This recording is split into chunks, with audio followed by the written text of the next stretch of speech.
안녕하세요. 저는 미국 공인회계사 한아름이라고 합니다. 오늘은 고객분들이 이제 미국 부동산에 대해서 관심이 되게 많으신데요. 저희가 부동산 관련된 콘텐츠를 시리즈별로 한 4편 정도 준비를 해봤습니다. 오늘은 그 중에서 첫 번째 콘텐츠인 미국 부동산을 개인으로 취득하고 그리고 보유하다가 처분할 때까지 단계별로 고객분들이 꼭 놓치지 않아야 되는 부분을 핵심적인 부분만 저희가 한번 세금 관련해서 안내 드려 볼게요. 3가지로 제가 절차를 안내를 드릴 건데, 첫 번째는 취득 시에 신고해야 될 사항, 그리고 보유 시에 신고해야 될 사항, 그리고 처분 시에 신고해야 될 사항, 이 3가지 단계별로 한번 나눠봤습니다.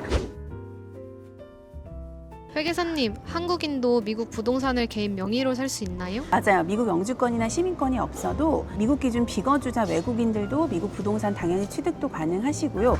경우에 따라서 이제 대출을 받아야 할 경우에는 Foreign National Loan이라 그래서 외국인의 명의로 대출도 필요하면 받을 수가 있어요. 구매 전에 가장 먼저 체크해야 할 건 뭔가요? 우선은 구매할 자금을 준비하셔야 되는데, 내 자금이 다 준비가 되신 분들도 있으실 거고 일부 또는 전부를 부모님께 증여받아서 가야 될 경우가 있거든요. 그래서 한국이든 미국이든 부동산 취득 자금을 마련해 두셔야 되고요. 그 마련해 놓은 자금에 대한 출처, 자금 출처를 세무서에서 받아서 자금 출처 증명서를 준비해 두셔야 합니다. 그럼 대출을 끼고 개인 명의로 사는 것도 가능할까요? 맞아요. 100% 현금으로 사시는 분들도 계시고, 이제 외국인은 대출이 안 될 거라고 생각해서 이제 현금으로 무리하게 하시는 분들도 있는데요.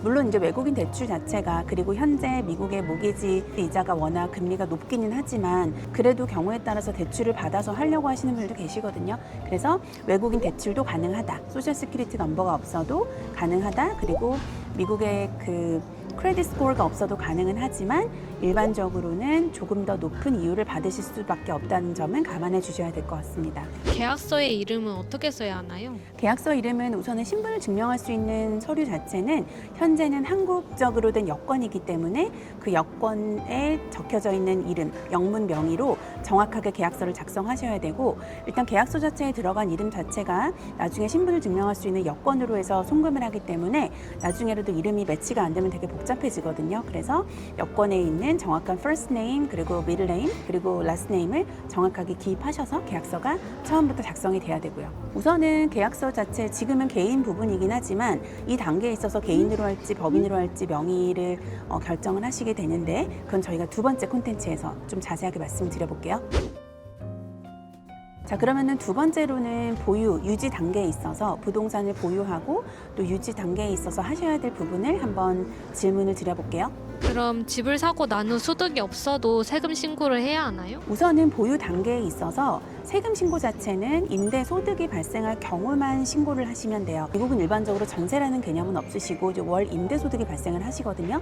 월 임대 소득이 발생할 경우에는 매년 미국에도 1040 NR이라 그래서 미국의 비거주자 세금 신고를 진행해 주셔야 되고요. 이런 경우에 또 한국의 거주자로서 한국에서 일단 종합소득세 신고의 대상이 되십니다. 그래서 미국에서 발생한 임대소득을 1차적으로 미국에 먼저 신고를 하시고, 그리고 한국의 5월 또는 6월에 맞춰서 한국에도 임대소득을 진행을 해주시되, 미국에다가 임대소득 신고한 걸 가지고 일부 외납세금제를 받고 미국에서 발생한 해외 임대부동산 소득 신고를 한국에 진행해 주셔야 돼요. 재산세는 어떻게 내요? 한국에도 또 내야 하나요?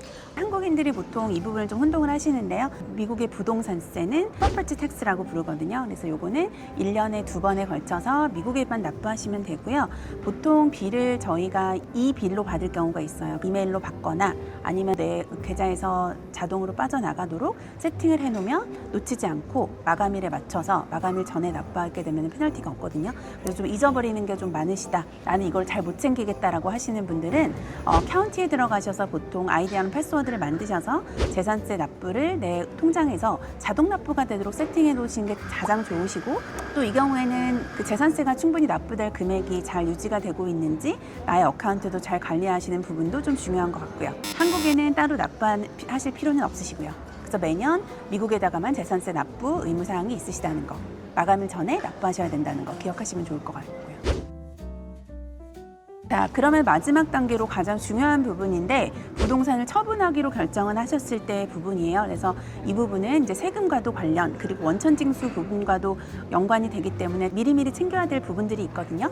외국인이 집을 팔면 무조건 15%를 떼나요? 맞아요. 이게 이제 프락다라는 그 법이 있어요. 외국인들에게는 이제 미국의 부동산, 미국 내의 부동산을 처분하게 되셨을 때는 자, 연방정부의 세법상 15%를 무조건 원천 징수를 하거든요. 이 15%의 베이시스는 부동산의 양도 차익에 대한 부분이 아니라 부동산의 양도 금액, 즉 세일즈 프라이스에 대한 양도가액에 대한 15%를 무조건 원천 징수를 하기 때문에 혹시라도 내가 이 부동산을 팔아서 손실이 발생하거나 거의 캐피털 게인스가 발생하지 않는 경우도 에스크로우에서는 외국인이기 때문에 무조건 15%를 원천 징수를 해야 된다는 FIRPTA라는 세법이 있어요. 그거는 Foreign Investment Real Property Tax Act라고 부르거든요. 근데 요거는 사실은 무조건 내야 되는 게 맞기는 한데 감면 제도를 신청하는 경우도 있어요. 그럼 감액이다 면제는 어디서 신청할 수 있나요? 보통 그 부동산을 만약에 내가 팔기로 결정한 날이 있으면 이 사항은 무조건 먼저 한 1년 전부터 준비를 하시는 게 좋은데요. 미국의 IRS 국세청에다가 내가 이 감면을 받으려고 하는 신청서를 제출하고 승인이 된 다음에 에스크로우가 클로징이 되게 되면 예를 들어 내가 이 부동산을 팔아서 거의 손실이 발생했어요. 이런 경우는 미리 내가 양도가액을 정할 수는 없지만 일반적으로 거의 비슷하다는 가정하에 내가 부동산을 팔기로 한 최소 9개월 전에는 미국 IRS에 폼 8288B라고 있거든요. 그 감면, 내가 이 부동산을 팔아서 거의 손실이 발생하기 때문에 또는 양도차익이 거의 없기 때문에 15% 원천 징수하는 거를 면제시켜 주세요 라고 신청하는 폼이에요. 그 신청서를 제출하고 보통 6개월에서 한 9개월 정도는 걸리거든요. 신청이 IRS를 통해 승인을 받게 되면은 승인 받았다는 그 서류를 가지고 에스크로에 제출을 하게 되면 에스크로에서 무조건 원천 징수하는 부분을 면제 처리를 해주는 그런 제도가 있는데 이 부분은 보통 부동산 클로징을 할 때 시간이 되게 임박해서 하시면은 불가능하시거든요. 그래서 미리미리 부동산을 내가 팔기로 결정했다. 나는 15% 원천 징수하는 거를 원하지 않는다고. 이건 원하지 않는다고 다 하실 수 있는 건 아니고 조건 자체가 있어요. 일반적으로 뭐 내가 이 부동산을 팔아서 거의 손실이 발생할 거기 때문에 그리고 양도차익이 거의 없기 때문에 이런 부분으로 보시면 돼서 미리미리 신청하면 15% 원천 징수를 면제받을 수 있다. 기억하시면 좋을 것 같습니다. 저는 손해보면 세금 안 떼는 줄 알았는데 손해를 봐도 15%를 떼나요? 맞아요. 그래서 이게 보통은 15%를 원천 징수가 굉장히 크거든요. 예를 들어서 내가 50만 불을 주고 미국 부동산을 샀는데 내가 팔았을 때는 한 52만 불밖에 안 돼요. 근데 그럼 양도차익이 거의 2만 불만 발생을 한 건데 심플하게 계산하면 그렇게 되면은 52만 불에 대해서 일단 15% 원천 징수를 해서 사실 원천 징수라는 거는 나중에 정산을 해서 환급을 신청하고 받을 수가 있긴 하지만 그러기까지는 미국의 ITIN 신청해야 되죠. 세금 신고해야 되죠. 환급 신청해야 되죠. 환급 수표를 받기까지 보통은 6개월에서 9개월 이상이 걸려요. 그동안 그 원천 징수된 세액이 일단 홀드가 되어 있는 상태이기 때문에 혹시라도 이 부동산을 팔아서 나중에 재투자를 하게 될 경우도 있는데 이 금액이 이렇게 오랫동안 묶여있게 되거든요. 그래서 이 부분은 미리미리 면제를 승인받은 다음에 부동산을 파시는 게 훨씬 더 유리하세요. 저는 15% 떼었으면 끝인 줄 알았는데 매각 후에 뭐가 또 있나요? 절차를 설명드릴게요. 한국인의 입장에서는 미국 부동산을 처분했을 때 가장 중요한 부분이 예를 들어 9월 30일에 내가 미국 부동산을 팔았어요. 그러면 그 3개월 이내에 가장 마지막까지 그 11월 30일까지는 한국에 예정신고를 진행해 주셔야 되거든요. 한국에 예정신고가 들어가려면 미국에 일단 미국 세금을 먼저 계산해서 미국에 납부하게 될 예정세액에 대해서 계산을 하게 되고요. 그거에 대한 금액을 가지고 한국에 11월 30일까지 해외 부동산 그 처분에 대한 예정 신고를 진행해 주셔야 되고요.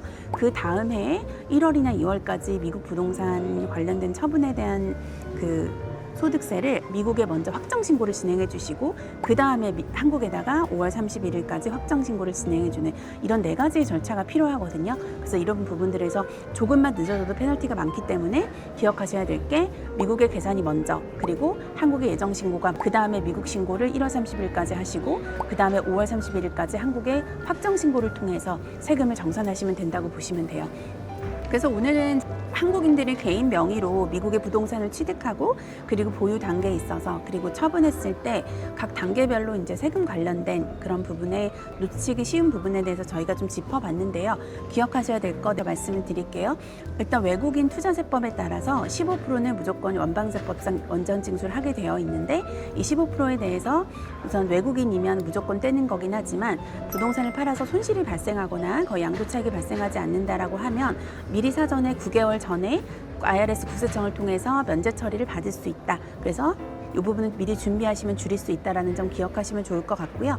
그리고 환급 받으려면 아무래도 시간이 엄청 오래 걸리기 때문에 미국의 신고 절차를 미리미리 진행해 주셔야 되고 약 1년 정도 전부터 준비해 주시는 게 좋아요. ITIN, 미국의 그 납세자 번호를 먼저 받아놓게 되면 나중에 처분을 해서 혹시라도 면제 처리가 안 됐을 경우에 최대한 빨리 환급이라도 받아야 되기 때문에 만약에 이 사전에 준비를 못 하셨다라고 하면 최소한 3개월 정도 전에는 미국의 개인 납세자 번호는 미리미리 받아놓으시면 만약에 원천 징수된 세금을 환급받게 되더라도 그래도 한 2, 3개월 정도 더 땡겨서 받으실 수 있다는 점 기억하시면 좋을 것 같고 혹시라도 미국의 비거주자로서 계좌를 열기가 어렵긴 하지만 혹시라도 어떤 경로를 통해서 미국에 환급받을 계좌가 있으시다라고 하면 계좌 같은 경우는 홀드하고 계시는 게 제일 좋으세요. 이게 이제 나중에라도 미국 부동산에 대한 양도차익을 신고를 하고 설령 15%가 원천 징수가 됐다라고 하더라도 만약에 미국의 ITIN 번호가 있고 그 다음에 환급 금액을 받을 수 있는 미국의 은행 계좌가 있으면은 환급 과정이 조금 더 빨라지세요. 그래서 이런 부분은 미리미리 준비하시고 그 환급까지 해서 드리는 절차 저희가 진행 많이 하고 있거든요. 유튜브 하단에 보시면 저희가 이메일 주소를 남겨놨습니다. 관련된 내용이 아니라 조금 다른 부분에 대해서 혹시 질문이 있으시거나 하시면 이메일로 남겨주시면 저희가 답변 드리고 저희가 진행 드릴 수 있는 절차 진행해 드리겠습니다. 감사합니다.